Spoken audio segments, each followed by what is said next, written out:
there, it's Aaron Jackson coming to you. And so I've got something a little bit different for you today. So in this lesson, I'm not going to be showing you a whole lot of like what to play, but I'm going to be talking about 4 really important concepts in flat picking bluegrass lead guitar that you want to keep in mind whenever you're learning this stuff, whenever you're practicing, and whenever you're trying to improve in the context of this style of music and this style of guitar playing. But what I am going to be doing is referencing a bunch of videos that are on this channel. You'll see them pop up on the screen here, but I'll also link to all of these down in the video description. So like I was saying, you just kind of want to keep these 4 concepts in mind whenever you're practicing this stuff, and make sure that none of these areas are getting neglected, okay? Because if you do, there will kind of be a hole in your musicianship. And again, I'm dealing with bluegrass lead guitar here, so I'm not going to be talking so much about rhythm, although rhythm is very important as well. So number 1 is technique. And really, when it comes to the lead style of bluegrass guitar, it's all about alternate picking. It's about clean alternate picking. Now, most people, when it comes to alternate picking, understand that it's, picking down, up, down, up, down, up. And it is that, and that's an important part of it. But equally as important, but that fewer people understand, is like where your pick strokes need to fall rhythmically, okay? And so I've talked about this in several lessons. You can check out these lessons right here, where I do a much deeper dive into this and really show you how to practice this and practice your timing with it. But basically the idea, bluegrass lead guitar is almost always played as 16th notes. I know sometimes people tab them out as 8th notes, but they fall rhythmically as 16th notes. They don't fall as 8th notes, they fall as 16th notes. And we count 16th notes like this, like 1 E and a 2 E and a 3 E and a 4 E and a 1 E and a 2 E and a 3 E and a 4 E. And what we want to happen there is we want a downstroke on 1, an upstroke on E, a downstroke on and, an upstroke on 1 E. And that will stay that way as we're going through and playing solos, tunes, all that good stuff.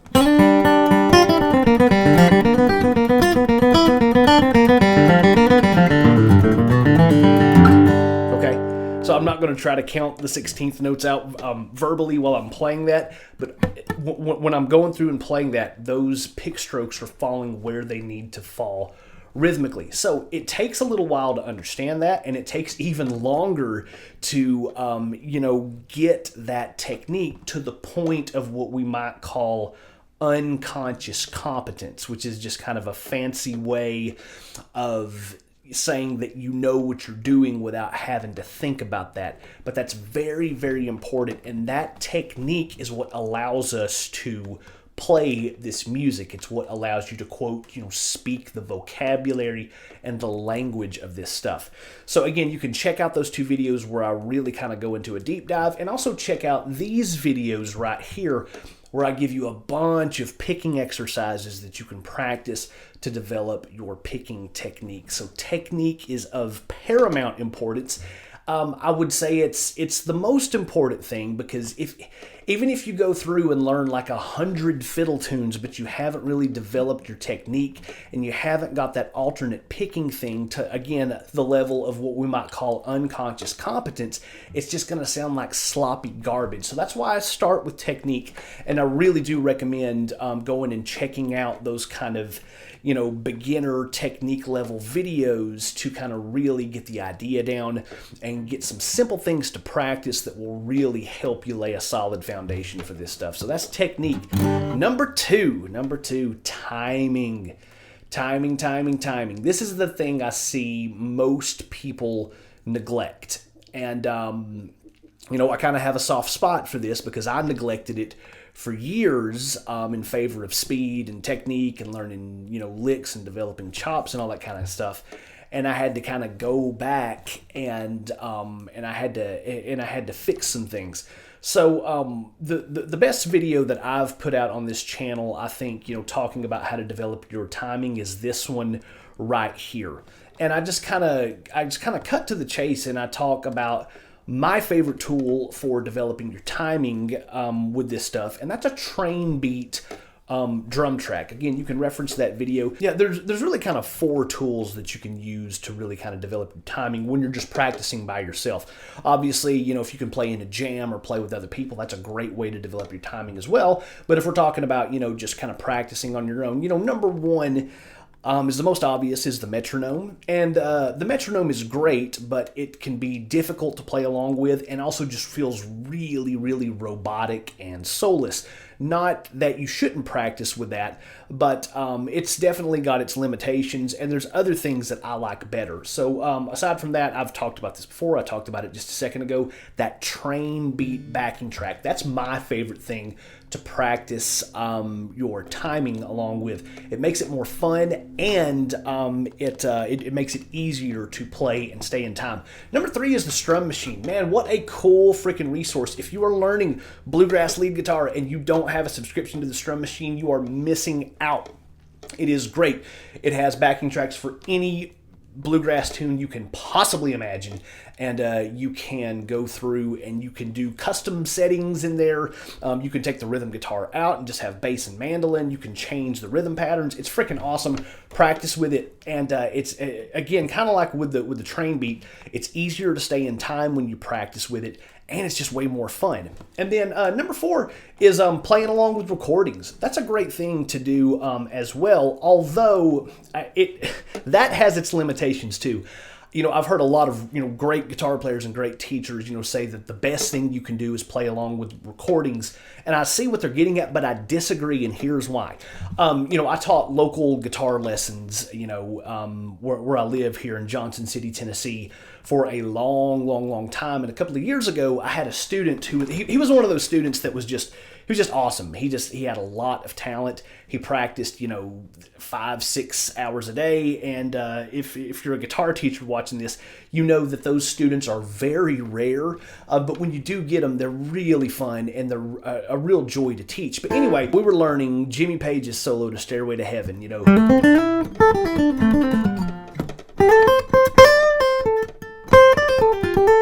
And he was learning that, and he had got the solo down, and he could play it like right along with the recording. He could do all the bends, and he could play it. But then I wanted to see how well he had developed his timing, and I said, okay, now we're going to turn off the recording, and I'm just going to play rhythm guitar, and I want you to play the solo. So I would play like this.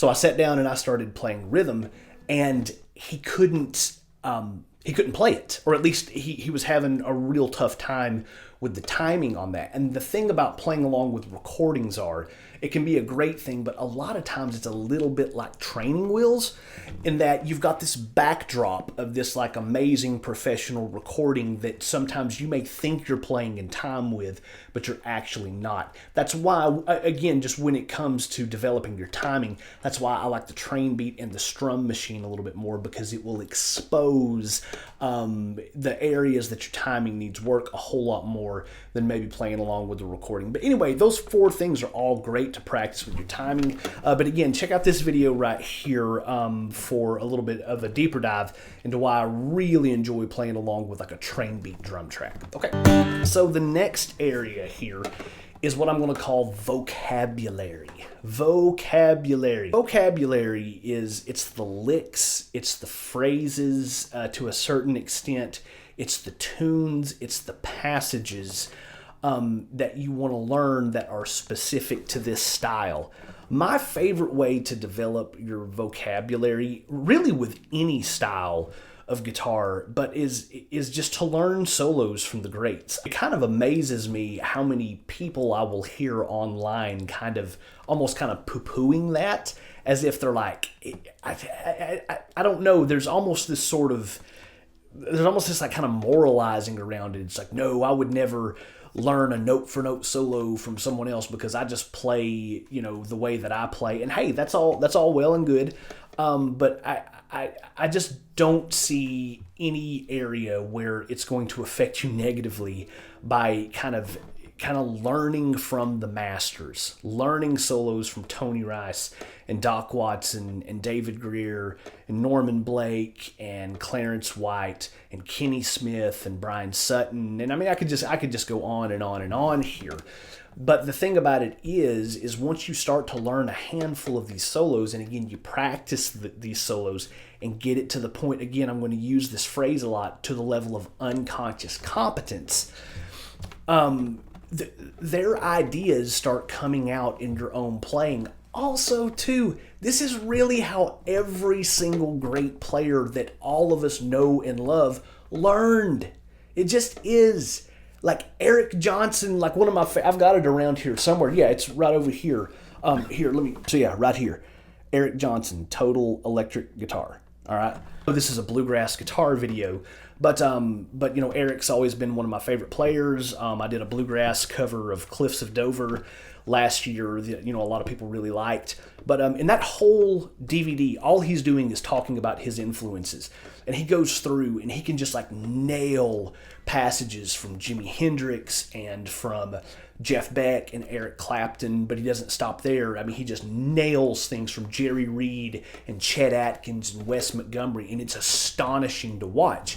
You don't have to go that far, but I really do think that one of the best things you can do to develop your vocabulary is learn solos and licks and passages from the greats. And I'm just going to have a bunch of these kind of flash across the screen here because I've done a lot of these where we cover note for note solos, but also licks. And I've just got a ton of material on this channel to really help you develop your vocabulary. But you do want to develop vocabulary because what a lot of people want to do whenever they're learning this stuff is they want like a scales-based approach.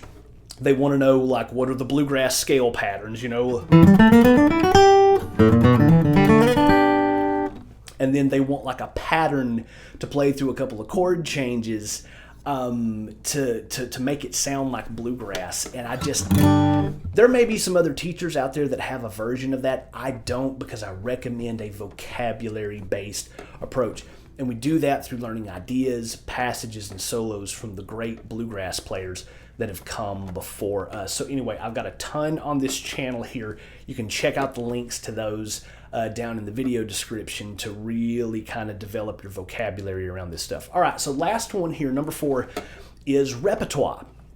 So repertoire refers to the songs and the tunes that you need to know for this style of guitar playing. Now, you may be watching this and be very familiar with like the classic standard bluegrass repertoire. There's a lot of it because this music has been around. You can debate it. I mean, some of these songs are hundreds of years old, especially some of these fiddle tunes for sure are hundreds of years old.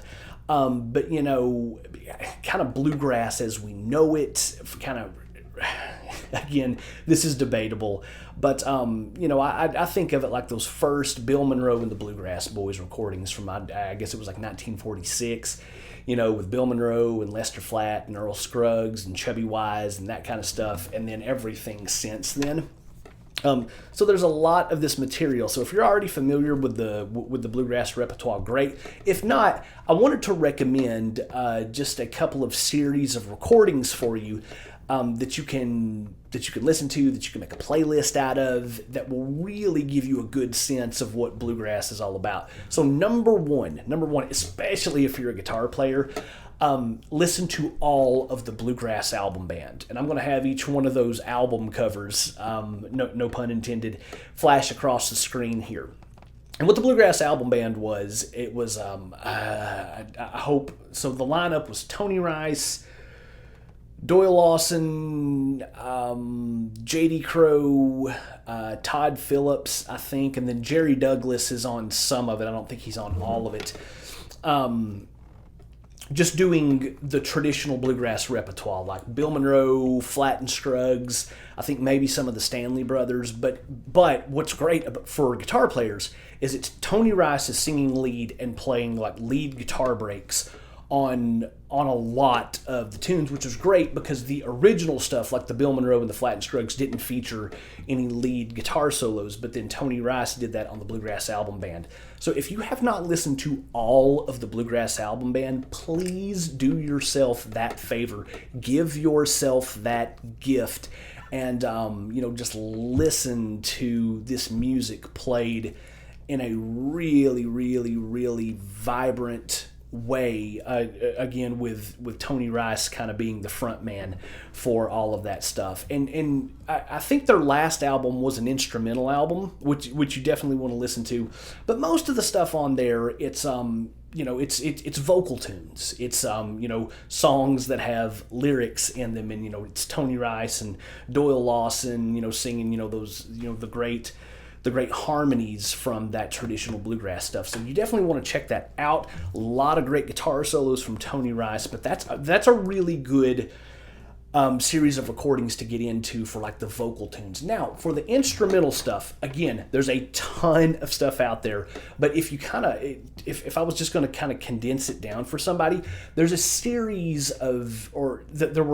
of instrumental recordings called Bluegrass 95, 96, 97, 98, 99, and 2000. It may have kept going after that. If so, I'm not sure how far it kept going, but I know that those 6 recordings are out there. Again, we'll have those album covers flash across the screen. I'll link to them down in the video description.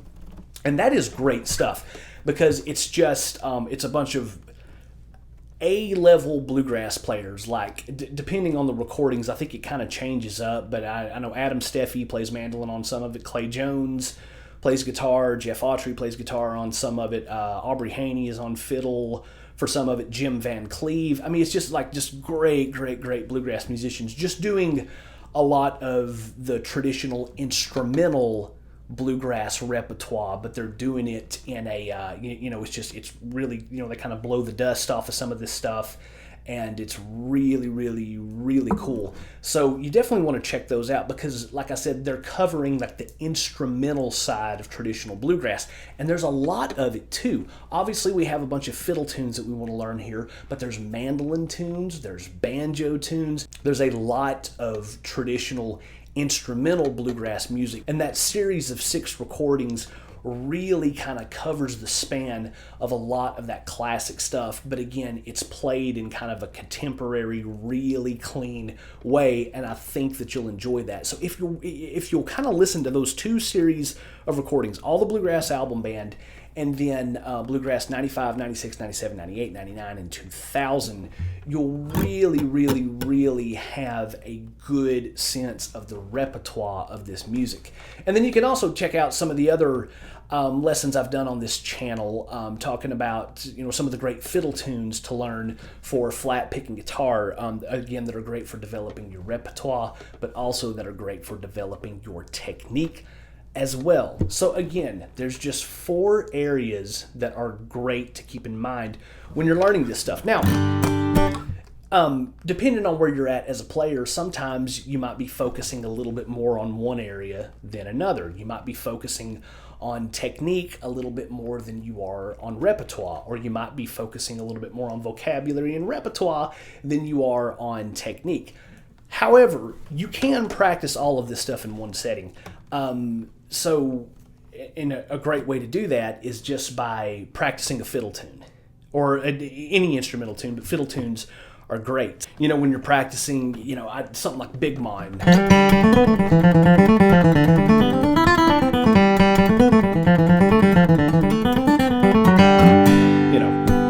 You can practice your technique, timing, you're getting your vocabulary, because contained within those fiddle tunes a lot of times are great lead lines that you can use in your solos in other places. and you're also developing your repertoire as well. So that's just a simple way that you can practice all 4 of those at one time. Again, you don't always have to be practicing all 4 elements at the same time, but it's just good to keep those in mind. And again, I've got a ton of stuff for you for free on this channel that you can use to develop each one of those areas in your guitar playing. So again, I hope this video wasn't too long-winded, but it's just a kind of a bird's eye view, a little perspective that I've got after playing this stuff for a long time, and also being a guitar teacher for a long time as well. So I want to thank you for hanging out today, and I will see you next time.